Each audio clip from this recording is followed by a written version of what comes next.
بسم اللہ الرحمن الرحیم۔ السلام علیکم ناظرین، انداز بیان چینل کے ساتھ شہباز شفقت مرزا ایک اور ویڈیو کے ساتھ۔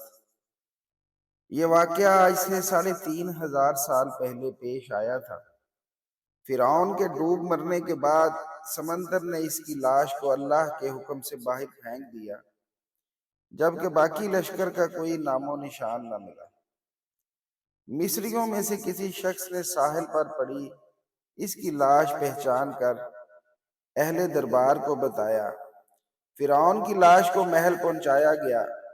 درباریوں نے مصالے لگا کر اسے پوری شان اور احترام سے تابوت میں رکھ کر محفوظ کر دیا۔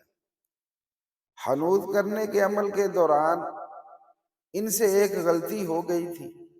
فرعون کیونکہ سمندر میں ڈوب کر مرا تھا اور مرنے کے بعد کچھ عرصہ تک پانی میں رہنے کی وجہ سے اس کے جسم پر سمندری نمکیات کی ایک تہ جمی رہ گئی تھی۔ مصریوں نے اس کی لاش پر نمکیات کی وہ تہ اسی طرح رہنے دی اور اسے اسی طرح حنوط کر دیا۔ وقت گزرتا رہا، زمین و آسمان نے بہت سے انقلاب دیکھے جن کی گرد کے نیچے سب کچھ چھپ گیا، حتیٰ کہ فرعون کی حنوط شدہ لاشیں بھی زمین کی تہوں میں چھپ گئیں۔ ان کے نام صرف کتابوں، ان کی تعمیرات اور ان لوگوں کے ذہنوں میں رہ گئے۔ اس واقعے کے 2000 سال بعد اس دنیا میں اللہ تعالیٰ کے آخری نبی حضرت محمد صلی اللہ علیہ وآلہ وسلم تشریف لائے۔ ان پر نازل ہونے والی آخری کتاب میں فرعونوں کے قصے بڑی تفصیل کے ساتھ بیان کیے گئے تھے، اور اسی سلسلے میں اس فرعون کا جسم محفوظ کرنے کی بابت آیت بھی نازل ہوئی تھی، جس کی سچائی پر سب اہل ایمان کا پختہ یقین تو تھا، لیکن وہ سمجھنے سے قاصر تھے کہ اس خدائی کا دعویٰ کرنے والے کی لاش کہاں محفوظ کی گئی اور کیسے اسے عبرت کا نشان بنایا جائے گا۔ 1871 میں مصر کے ایک شہر الغورنیہ سے تعلق رکھنے والے غریب اور معمولی چور احمد عبد الرسول کو فرعونوں کی حنوط شدہ لاشوں کی طرف جانے والے خفیہ راستے تک رسائی مل گئی۔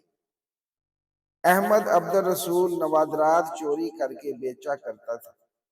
ایک دن وہ دریائے نیل کے کنارے کے قریب تبیسہ کے مقام پر اسی سلسلے میں پھر رہا تھا، جب اسے ایک خفیہ راستے کا پتہ چلا۔ وہاں وہ نوادرات کی چوری کے لیے جگہ کھود رہا تھا کہ اسی دوران اسے کچھ لوگوں نے پکڑ لیا اور پولیس کے حوالے کر دیا۔ وہ جس جگہ کو کھود رہا تھا وہاں سے ملنے والے راستے کی جب مسلسل کھدائی کی گئی، 1991 عیسوی کو دوسری ممیوں کے ساتھ اسی غرق ہونے والے فرعون کی لاش بھی مل گئی۔ اس کے کفن پر سینے کے مقام پر اس کا نام لکھا ہوا تھا۔ ان ممیوں کو ماہرین قاہرہ لے گئے۔ جب ان ممیوں کا تفصیل سے جائزہ لیا گیا تو فرعون والی ممی پر جمی نمکیات کی تہ سے تصدیق ہو گئی کہ یہ وہی فرعون ہے جسے اللہ نے پانی میں غرق کر کے بدترین انجام سے ہمکنار کیا تھا۔ یہ بہت بڑا واقعہ تھا۔ اس کی تصدیق کے لیے دنیا بھر کے ماہرین آثار قدیمہ اور سائنسدان مصر کی طرف امڑ پڑے۔ مختلف سائنسی ٹیسٹ کرنے کے بعد دنیا بھر کے سائنسدانوں نے تصدیق کر دی کہ دوسری سب لاشوں کی نسبت صرف فرعون کی لاش پر ہی سمندری نمکیات کی تہ جمی ہوئی تھی۔ اس تصدیق کے بعد اسے فرعون کی لاش قرار دے کر عجائب گھر میں محفوظ کر دیا گیا۔ 1982 عیسوی میں فرعون کی ممی خراب ہونے لگی تو اس وقت کی مصری حکومت نے فرانس کی حکومت کو درخواست کی کہ فرعون کی ممی کو خراب ہونے سے بچایا جائے، نیز جدید سائنسی ذرائع سے اس کی موت کی وجہ بھی معلوم کی جائے۔ چنانچہ مصری اور فرانسیسی حکومت نے مل کر ممی کو فرانس لے جانے کا انتظام کیا۔ جب فرعون کی لاش کو فرانس پہنچایا گیا تو ایئرپورٹ پر اس دور کے فرانسیسی صدر بذات خود حکومت کے اعلیٰ عہدیداروں، تمام وزراء اور فوج کے افسران کے ساتھ استقبال کے لیے موجود تھے۔ فرعون کی لاش کا استقبال کسی عظیم زندہ بادشاہ کی طرح کیا گیا۔ فوجی دستوں نے سلامی دی۔ فرعون کی ممی کو ماہر ڈاکٹروں کی ٹیم کے حوالے کیا گیا۔ اس ٹیم کی سربراہی ڈاکٹر مورس بقائے نے کی تھی۔ مائکروسکوپک ٹیسٹوں کے ذریعے ممی کے تمام اعضاء کا باریک بینی سے جائزہ لیا گیا تو معلوم ہوا کہ اس کی لاش اور جسم میں سمندری ذرات ابھی تک موجود ہیں اور موت کی وجہ ابھی پانی میں ڈوبنے کی وجہ سے ہی ہوئی تھی۔ ایک بادشاہ کی موت پانی میں ڈوبنے کی وجہ سے ہوئی، یہ ڈاکٹر مورس کے لیے انتہائی حیرت کی بات تھی۔ اس نے اس ممی کے بارے میں مزید جاننے کی کوشش کی تو اسے معلوم ہوا کہ اس بادشاہ کی موت کے حالات مسلمانوں کے نبی حضرت محمد صلی اللہ علیہ وآلہ وسلم پر اتری کتاب قرآن پاک میں تفصیل سے درج ہے۔ اسے علم تھا کہ جہاں سے یہ لاش ملی ہے وہ ایک اسلامی ملک ہے، چنانچہ تجسس کے ہاتھوں مجبور ہو کر وہ مصر پہنچا اور ایک سائنسدان تھا، اس لیے اس نے اس معاملے میں مصر کے ہی ایک سائنسدان سے ملاقات کی۔ اس سائنسدان نے قرآن پاک کھول کر اسے سورہ یونس کی آیت 90 تا 92 کا ترجمہ لفظ بہ لفظ سنایا۔ فرعون کا خدائی دعویٰ، اس کا پانی میں ڈوب کر مرنا اور پھر پانی سے نکال کر اس کی لاش کا حنوط ہو جانا اور پھر دوبارہ لاش کا ملنا اور پھر اس کی لاش کو جدید سائنسی دور میں دوبارہ محفوظ کیا جانا، سب کا اشارہ ایک جانب تھا اور بہت واضح تھا۔ تجھے بعد میں آنے والوں کے لیے عبرت کا نشان بنا دوں گا۔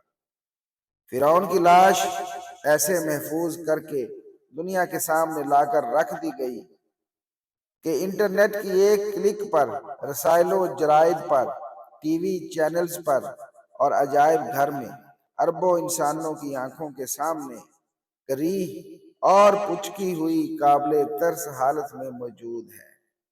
عبرت کے لیے ہے، سوچنے کے لیے کہ عبادت کے لائق اور ہمیشہ رہنے والا وہی ہے جو سب کا خالق اور رازق ہے۔ ڈاکٹر مورس نے آیت کا ترجمہ سنا تو اسی وقت پکار اٹھا، قرآن سچا ہے، کلمہ پڑھا اور مسلمان ہو گیا۔ تو ناظرین، یہ فرعون اور اس جیسے اور قصے قرآن پاک میں ہمارے لیے درج ہیں، یہ عبرت کے لیے ہیں، اور اللہ تعالیٰ خود قرآن میں کہتا ہے کہ ہم ایسے قصوں کو تمہارے لیے عبرت کے لیے سناتے ہیں تاکہ تم عبرت پکڑو اور ایسے تمام کاموں سے باز رہو جس کی وجہ سے ان لوگوں کا یہ انجام ہوا۔ تو اللہ تعالیٰ سے یہی دعا ہے کہ ہم ہمیشہ اللہ ہی کی عبادت کریں اور اس کی عبادت کر کے اس دنیا میں بھی کامیابی سمیٹیں اور مرنے کے بعد ہمیشہ ہمیشہ کی کامیابی انشاءاللہ ہمارا مقدر بنے گی۔ اللہ تعالیٰ ہمیں اپنے احکام پر عمل کرنے کی اور کامیاب ہونے کی توفیق عطا فرمائے، آمین۔